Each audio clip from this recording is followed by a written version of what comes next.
ঘুম থেকে উঠে বাড়ি থেকে সাইকেলটা বের করে সাইকেলটা দেখছি অনেক নোংরা, অনেক সাইকেলটা বাইরে বের করা হয় না। এবার সাইকেলটা হলো মুছতে হবে, দেখুন কি ধুলো, আর হাওয়াও নেই, সামনের চাকায় হাওয়াও দিতে হবে। পাম্পারটা নিয়ে এসে এবার হাওয়া দেওয়া শুরু করলাম। হাওয়া দেওয়ার পরে দেখছি এবার হাওয়া হয়ে গেছে কিনা। এবার হলো হাওয়া হয়ে গেছে। পাম্পারটা খুলে পাম্পারটা ঘরে ধুয়ে আসলাম।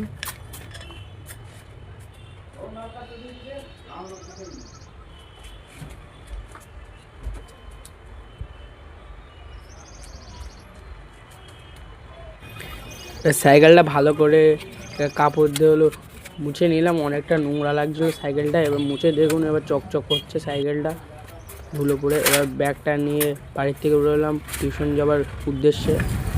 সাইকেল নিয়ে রাস্তা দিয়ে যাচ্ছি। আজকে ছিল হাটবার। আজকে ঠাম্মা হলো কি রান্না আমাদের বাড়ি এসেছি, রান্নাটা দেখাও, তরকারিটা দেখাও প্লিজ। রান্না হচ্ছে, ঠাম্মা বললো ওই তো রান্না হয়ে গেছে, আর কিছু রান্না? ঝিঙে আলু তরকারি রান্না আর উচ্ছে আলু ভাজা। সবে ওই তেলাপিয়া মাছটা রান্না হচ্ছে। বলছিলাম ঠাম্মা হলো বলছিল রান্না এই রান্না হয়েছে। কিন্তু তরকারিটা ভালো করে আমার ঠাম্মা, ব্যাপক ভালো করে তরকারিটা রান্না করে আমার ঠাম্মা। আবার হাটে জল দেয়, দেখুন পাইপটা কেটে হলো শয়তানি করে হলো কাশিতে কেটে দিয়েছে। দেখুন জল দেখুন আমাদের গলিতে পুরো ভরে গিয়েছে। আর দুপুরবেলায় ব্যাপক পরিমাণ ঝড় হচ্ছিল। ঝড়ে দেখুন পুরো আকাশ পুরো কালো হয়ে আছে, আকাশ বৃষ্টি হব ভাব আছে।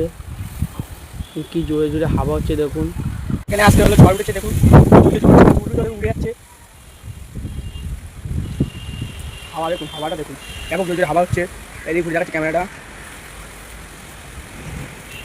মেঘ পুরো কালো হয়ে আছে, মানে বৃষ্টি হবে এবার ভাব একটা আছে বৃষ্টি হবার। এবার মাঠে যাবার পর দেখি আরো জোরে জোরে হাওয়া হচ্ছে। একটা আম পড়েছে, আমটাও একটা কুড়িয়েছি। এবার আসার সময় দেখি আম গাছ পড়ে গেছে, আম গাছটা আবার ঠিক করে দিলাম। তারপর দেখি আস্তে আস্তে বৃষ্টি পড়ছিল। আমি আবার জানলা দিয়ে হলো দেখছিলাম আস্তে আস্তে বৃষ্টি পড়ছে। দেখো আস্তে আস্তে বৃষ্টি, কিন্তু গরুটাকে বেরিয়েছে, গরুটা এখন সরায়নি। তাহলে দেখি কি জোরে পড়ছে, তাও কিন্তু এখন গরুটা নিয়ে যায়নি। মানুষ না কি গরুটা নিয়ে যায় না বাড়ি, ও তো ঠান্ডা লাগে। তারপরে আমি আবার ওদের বাড়ি ফোন করলাম, ফোন করে বললাম গরুটা নিয়ে আসি, তারপরে গরুটা নিয়ে গেল।